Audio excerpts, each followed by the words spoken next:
नमस्कार, आप देख रहे हैं हेडलाइंस न्यूज। दिन भर की ताज़ा खबरों के लिए अभी सब्सक्राइब करें, साथ में बेल आइकन भी प्रेस कर लें। खबरों में आगे बढ़ने से पहले वीडियो को लाइक जरूर करें और अपने दोस्तों के साथ ज़्यादा से ज़्यादा शेयर करें। और आप किस राज्य शहर से न्यूज को देख रहे हैं कमेंट में जरूर लिखें।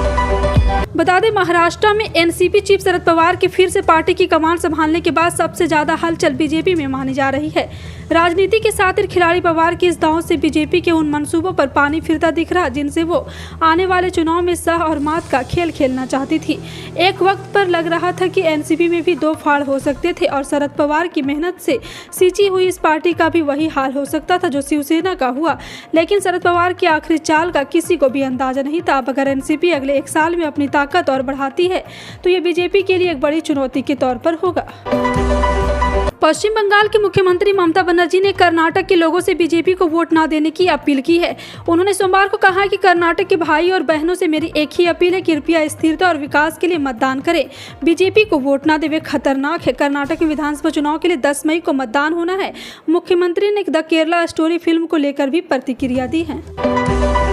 इंडियन प्रीमियर लीग के 16वें सीजन यानी कि आईपीएल 2023 में अब तक 52 मुकाबले खेले जा चुके हैं, फिर भी अभी तक प्ले ऑफ की तस्वीर साफ नहीं हुई है। आपको जानकर हैरानी होगी कि अब तक सभी टीमें प्ले ऑफ यानी कि टॉप 4 में पहुंचने की रेस बनी हुई है। आईपीएल 2023 में 52 मुकाबले हो जाने के बावजूद कोई भी टीम प्ले ऑफ की रेस से बाहर नहीं हुई। दिल्ली कैपिटल की टीम 10 मैचों में 4 जीत के साथ पॉइंट टेबल में सबसे निचले स्थान पर है।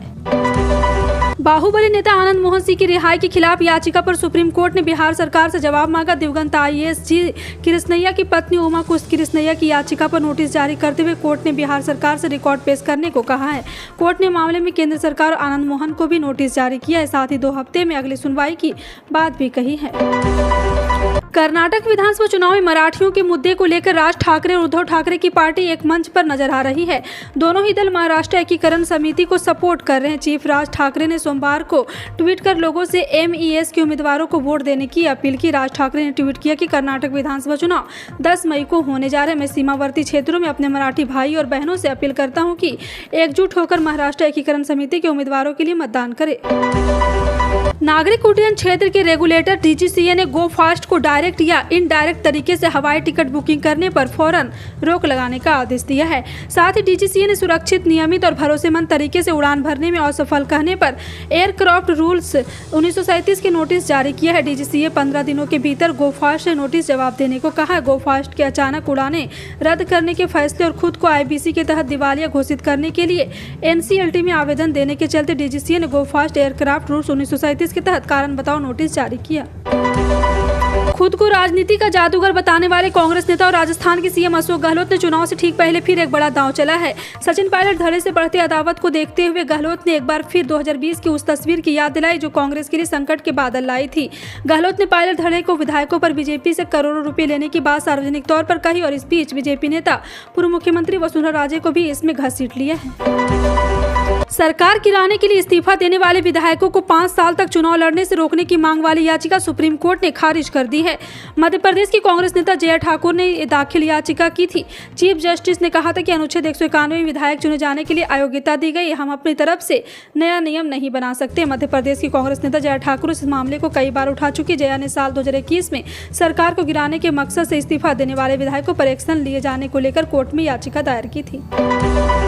केंद्रीय गृह मंत्री अमित शाह के मुद्दे को लेकर कांग्रेस को घेरते हुए तीखे सवाल किए हैं। साथ ही उन्होंने कर्नाटक बीजेपी की प्रचंड जीत का दावा किया। 10 मई को कर्नाटक में होने वाले विधानसभा चुनाव को लेकर शाह ने कहा है कि सभी क्षेत्रों में भारतीय जनता पार्टी के रुझान है। इस बार कर्नाटक में बीजेपी पूर्ण बहुमत के साथ आ रही। कांग्रेस पर हमला बोलते हुए उन्होंने कहा कांग्रेस के इस तरह की राजनीति नहीं करनी चाहिए। कांग्रेस को कर्नाटक का जनता जवाब देगी। 2024 लोकसभा चुनाव से पहले कर्नाटक में बड़ा चुनावी युद्ध चल रहा है। चुनाव प्रचार के शोर आज से थम जाएंगे और 10 मई को कर्नाटक विधानसभा में होने वाले मतदान पर सभी राजनीतिक पंडितों की निगाहें हैं। मतदाता जिस भी पार्टी के पक्ष में अपना मतदान करे उसका जो परिणाम आए वो अगले कुछ सालों के लिए राज्य की दिशा और दशा को तय करने वाला होगा। ऐसे में सवाल है कि क्या सत्तारूढ़ भारतीय जनता पार्टी कर्नाटक के रन को फिर से जीतेगी या विपक्षी पार्टी भारतीय राष्ट्रीय कांग्रेस 1999 के बाद अपनी सरकार की वापसी कर पाएगी। कर्नाटक चुनाव से पहले 3 चुनाव पूर्व सर्वेक्षण ने कांग्रेस की बड़ी जीत दर्ज करने की भविष्यवाणी भी की गई है।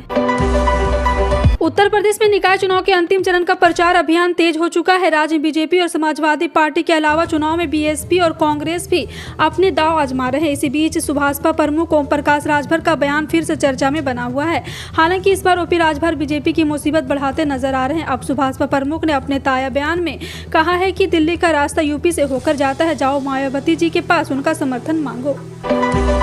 भारतीय कुश्ती संघ के अध्यक्ष बृजभूषण सिंह की गिरफ्तारी को लेकर दिल्ली के जंतर मंतर पर पहलवानों का धरना प्रदर्शन लगातार बना हुआ। इस प्रदर्शन को कई राजनीतिक दलों का समर्थन मिला।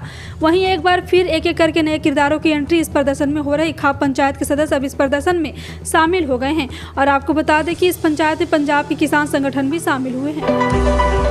बिहार के मुख्यमंत्री नीतीश कुमार साल 2024 के आम चुनाव से पहले विपक्ष को एकजुट करने की कवायद से जुटे हैं। नीतीश ने विपक्षी दलों को एकजुट करने की कवायद तेज कर दी। नीतीश कुमार ने कुछ दिन पहले ही कोलकाता पहुंचकर तृणमूल कांग्रेस के प्रमुख और पश्चिम बंगाल की मुख्यमंत्री ममता बनर्जी, लखनऊ में समाजवादी पार्टी के राष्ट्रीय अध्यक्ष और यूपी के पूर्व मुख्यमंत्री अखिलेश यादव से मुलाकात की थी। नीतीश कुमार अब ओडिशा के मुख्यमंत्री और बीजू जनता दल के प्रमुख नवीन पटनायक और राष्ट्रवादी कांग्रेस पार्टी के प्रमुख शरद पवार से मिलेंगे। राष्ट्रवादी कांग्रेस पार्टी प्रमुख शरद पवार ने अपनी बेटी और सांसद सुप्रिया सुले के पार्टी की बागडोर संभालने की संभावना से इनकार किया है। पंढरपुर में मीडिया से बात करते हुए पवार ने स्पष्ट किया कि सुप्रिया सुले पार्टी अध्यक्ष पद संभालने की इच्छुक नहीं है, क्योंकि वह आगामी लोकसभा चुनाव पर ध्यान केंद्रित करना चाहती है और इसके लिए अब केवल 1 साल का समय बचा है। लगातार ऐसी अटकलें लगाई जा रही थी कि शरद पवार के इस्तीफे के बाद सुप्रिया सुले एनसीपी की बागडोर संभाल सकती हैं। राष्ट्रीय राजधानी दिल्ली में ट्रांसपोर्ट सेक्टर को वर्ल्ड क्लास बनाने की कोशिश जारी है। दिल्ली में अधिक संख्या में कार और स्कूटर होने की वजह से ट्रैफिक बहुत ज्यादा है। ऐसे में पब्लिक ट्रांसपोर्ट को मजबूत करने के लिए सुविधाओं के अपग्रेड करना जरूरी है। अरविंद केजरीवाल ने कहा है कि दिल्ली के ट्रांसपोर्ट सेक्टर में सबसे बड़ा रिवॉल्यूशन मेट्रो थी। दिल्ली के मिडिल क्लास और अपर मिडिल क्लास लोगों ने मेट्रो में सफर करना शुरू किया। उन्होंने अपनी गाड़ी छोड़ी और जिससे दिल्ली की सड़कों पर गाड़ियों की कमी हुई थी। 25 साल हो गए और मेट्रो खचाखच भीड़ लगी रहती है। दिल्ली में एसी बसें भी है, लेकिन वह लोअर मिडिल क्लास तक के लिए इस्तेमाल होते हैं। आज हफ्ते के पहले कारोबारी दिन यानी सोमवार को भी सराफा बाजार में सोने चांदी की कीमत में गिरावट देखने को मिली। India bullion and jewellers association की वेबसाइट के मुताबिक सराफा बाजार में 24 कैरेट सोने का दाम 388 रुपये गिरकर 61,108 रुपये प्रति 10 ग्राम पर आ गया। वहीं 22 कैरेट सोने की कीमत 55,974 रुपये हो गई है। IBG की वेबसाइट के अनुसार आज चांदी की कीमत में भी गिरावट देखने को मिली है। रिटायरमेंट फंड यानी कि EPFO ने हायर पेंशन का ऑप्शन चुनने के लिए आवेदन की तारीख 3 मई से बढ़ाकर 26 जून 2023 कर दी है। हायर पेंशन के लिए EPFO को अब तक 12 लाख से ज्यादा आवेदन मिल चुके हैं। एम्प्लॉयर्स, एम्प्लॉयज और उनकी एसोसिएशन की ओर से लगातार तारीख बढ़ाने की मांग की जा रही थी। इन मांगों पर विचार करने के बाद यह फैसला लिया गया कि EPFO चाहता है कि उसके सब्सक्राइबर्स को किसी तरह की कोई परेशानी ना हो। ऐसे में हम हायर पेंशन ऑप्शन के लिए अप्लाई करने की पूरी प्रोसेस, एलिजिबिलिटी के बारे में विस्तार से बता रहे हैं। रूस के साथ जारी जंग के बीच यूक्रेन के कई शहर खंडहर में तब्दील हो चुके हैं। बावजूद इसके यूक्रेन के शहरों पर रूस का कहर जारी है।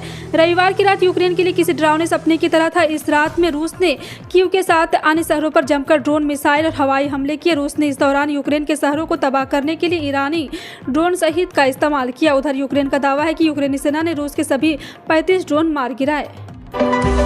अप्रैल और मई के शुरुआती हफ्ते में हुई बारिश से सिर्फ बागवानी फसलों को ही नुकसान नहीं पहुंचा, बल्कि प्याज की भी बहुत अधिक बर्बादी हुई।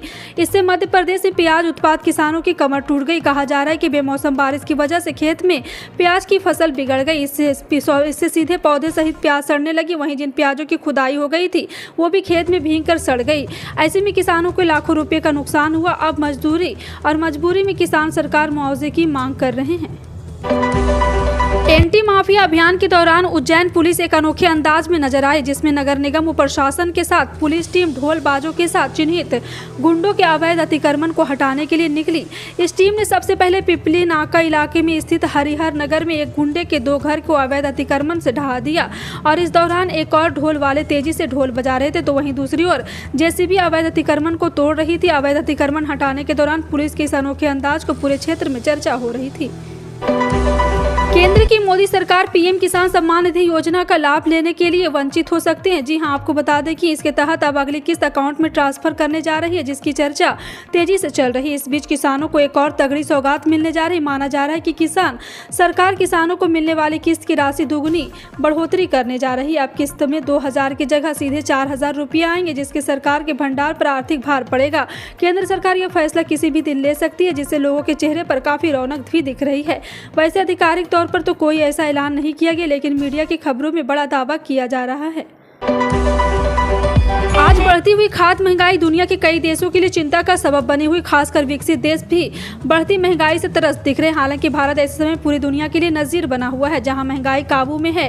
कंज्यूमर फूड प्राइस इंडेक्स के अनुसार भारत में इस साल मार्च में महंगाई दर 4.79% रही, जबकि बीती फरवरी में 5.95% और बीते साल मार्च में 7.68% थी। भारत में जहां महंगाई काबू पर दुनिया के सामने एक नजीर पेश कर रही है। चक्रवाती तूफान मौका की आहट के बीच कई राज्यों में रविवार शाम से मौसम के मिजाज में बदलाव नजर आया। दिल्ली एनसीआर में भी तेज हवाओं के साथ बारिश हुई। मौसम विभाग ने उत्तर भारतीय राज्यों में अगले 2 दिन हल्की बारिश और छिटपुट बूंदाबूंदी की संभावना जताई है। वहीं देश में तटीय और सीमावर्ती इलाकों में 8 से 11 मई के दौरान भारी से बहुत भारी वर्षा हो सकती है। इस दौरान हवा की गति भी ज्यादा रह सकती है। आपका इन सभी खबरों पर क्या कहना है, कॉमेंट सेक्शन में टाइप करके जरूर बताएं। इसी तरह की पल पल की अपडेट जानने के लिए जुड़े रहें आप अपने हेडलाइंस न्यूज के साथ। मिलते हैं अगली बड़ी खबर में, तब तक के लिए जय हिंद।